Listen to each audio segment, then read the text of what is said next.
Selamat datang semua. Hari ini kita bukan cuma nak belajar langkah demi langkah, tapi kita akan betul-betul faham dan dalami apa maksudnya memberikan servis pembersihan muka yang benar-benar profesional. Ini bukan sekadar prosedur, ini adalah tentang membina kepercayaan. Pegang kata-kata ni baik-baik. Asas kerja kita sebelum kita fikir pasal produk apa nak guna adalah profesionalism kita.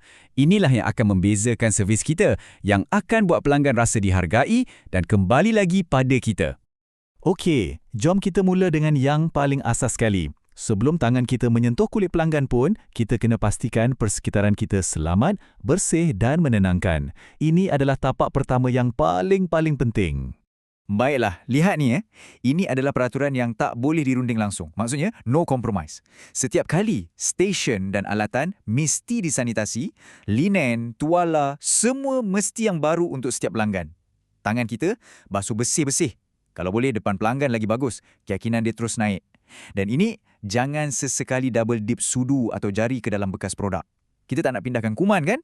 Ingat ya, kemahiran teknikal kita tu satu hal, tapi cara kita buat pelanggan rasa selesa dan selamat tu sama pentingnya.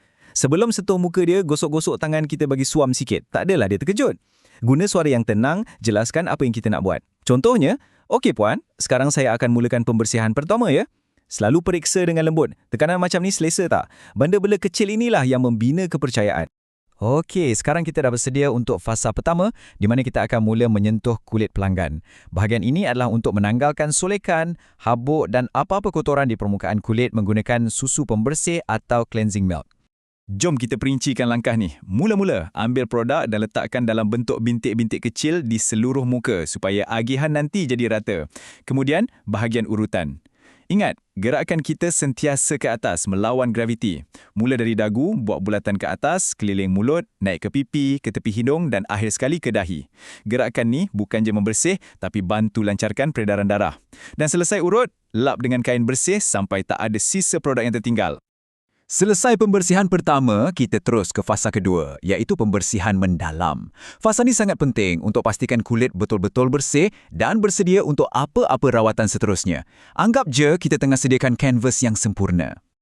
Okey, untuk pembersihan mendalam ni, kita guna pencuci jenis buih atau gel. Letak kat 5 titik utama, dahi, hidung, dagu dan kedua-dua belah pipi.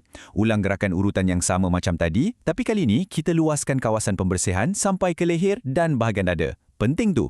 Dan ini kuncinya, bila nak bersihkan, lap sebanyak 2 kali. Lap yang pertama untuk buang produk dan lap kedua untuk pastikan kulit betul-betul bersih. Mesti sifar sisa.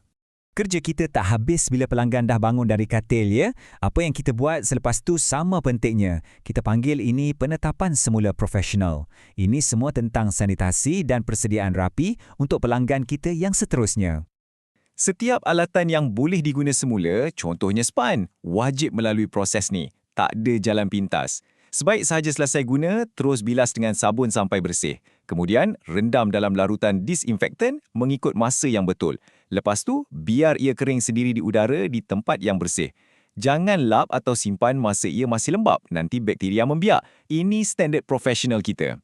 Saya tahu, banyak benda nak kena ingat kan? Jangan risau. Untuk bantu anda semua, saya dah sediakan satu senarai semak yang ringkas. Jadikan ni rujukan harian anda, lama-kelamaan semua langkah ni akan jadi automatik. Nah, ini dia. Jadikan jadual ni sebagai panduan harian. Ia merumuskan semua yang kita dah bincangkan dari persediaan, teknik pembersihan pertama dan kedua sampailah ke proses sanitasi selepas rawatan. Bila anda amalkan ini setiap hari, anda bukan saja bekerja dengan cekap, tapi anda menjamin setiap pelanggan mendapat layanan yang terbaik dan paling selamat. Jadi, saya nak tanya anda semua. Anda sekarang dah ada ilmunya, dah tahu tekniknya. Persoalannya, adakah anda bersedia untuk amalkan semua ini dengan penuh dedikasi? Bersedia untuk berikan satu pengalaman yang akan buat pelanggan anda rasa istimewa dan tak sabar nak datang lagi? Saya percaya anda semua boleh.